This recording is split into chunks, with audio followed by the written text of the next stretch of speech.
Share બજારમાં રોકાણના બહાને છેતરતી મહેસાણાની ટોળકી કરજણના હલદલવા ગામેથી ઝડપાઈ હતી। કરજણ તાલુકાના હલદલવા ગામની સીમમાં એક સોસાયટીમાં 12 જેટલા શખ્સો એકત્ર થઈને ગેરકાયદેસર પ્રવૃત્તિ કરતા હોવાની બાતમી મળતા પોલીસે જઈને તપાસ કરતા મૂળ મહેસાણાના 11 લોકો મળી આવ્યા હતા।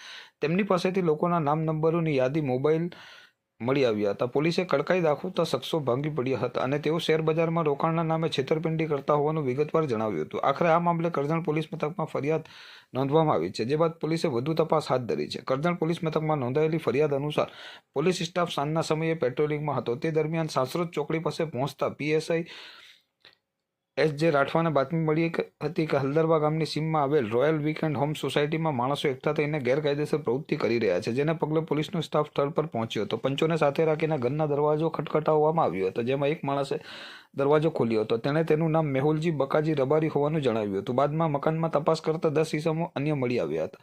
તેમની પાસેથી 12 મોબાઈલ, નોટબુક, ચોપડા, કાગળો, સિમ કાર્ડ મળી આવ્યા હતા। નોટબુકના પેજમાં મોબાઈલ નંબર, શહેરોના નામ, તારીખ લખવામાં આવી હતી। આ મકાન ભાડે રાખ્યું હોવાનું હાજર પૈકી એક શખ્સે જણાવ્યું હતું। તમામ મોબાઈલની માલિકી તથા એક સાથે આટલી મોટી સંખ્યામાં એક જ ઘરમાં હાજરી અંગે કોઈ ચોક્કસ જવાબ આપી શક્યા ન હતા। બાદમાં એક શખ્સ ભાંગી પડ્યો હતો અને તેણે જણાવ્યું હતું કે રાહુલ ઠાકોર અને આસિફ ઉર્ફે આરિફે કરજણમાં ભાડાનું મકાન આપીને સિમ કાર્ડ તથા ગ્રાહકોના નામ નંબર સાથેનું લિસ્ટ આપ્યું હતું। તેમને શરૂઆતમાં પોતાનું ખોટું નામ આપીને શેર બજારમાં રોકાણ કરવા અંગે 2-3 દિવસ સુધી માર્કેટ પ્લેસ નામની એપમાં લાઇટ જોઈને જરૂરી ગાઈડન્સ આપવાનું હતું। બાદમાં ગ્રાહકોને તેમના ઓનલાઈન ડીમેટ એકાઉન્ટમાં લિમિટ મળતી નથી, જેથી તેમને બ્રોકર પાસે ઓફલાઈન ડીમેટ એકાઉન્ટ ખોલાવીને તેમાં સારી પુષ્ટિ મેળવી વાત કરી ગ્રાહકોને તૈયાર કરવાના હતા। બાદમાં જે ગ્રાહક તૈયાર થાય તેને બ્રોકર તરીકેની ઓળખ આપીને ડીમેટ એકાઉન્ટ આપીને પ્રોફિટ કરી આપીશ તેમ કહી તેના પૈસાનું રોકાણ કરવાનું હતું અને વર્ચ્યુઅલ એપ મારફતે બજારમાં રોકાણ કરવાનું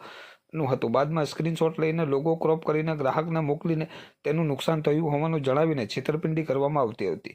આ રીતે દિલ્હીના રાજા નામના વ્યક્તિને પ્રોફિટ આપવાનું કહીને પ્રથમ રૂપિયા 21,000 અને ત્યારબાદ 4 લાખ એકાઉન્ટમાં નંખાવી છેતરપિંડી કરવામાં આવી હોવાનું જાણવા મળ્યું હતું। પોલીસ કાર્યવાહીમાં આરોપીઓ પાસેથી કુલ મળીને 55,000નો મુદ્દામાલ મળી આવ્યો હતો। આ મામલે વધુ ઝીણવટભરી તપાસ હાથ ધરવામાં આવે તો મોટું કૌભાંડ ખુલવાની શક્યતાઓ નકારી શકાય તેમ નથી।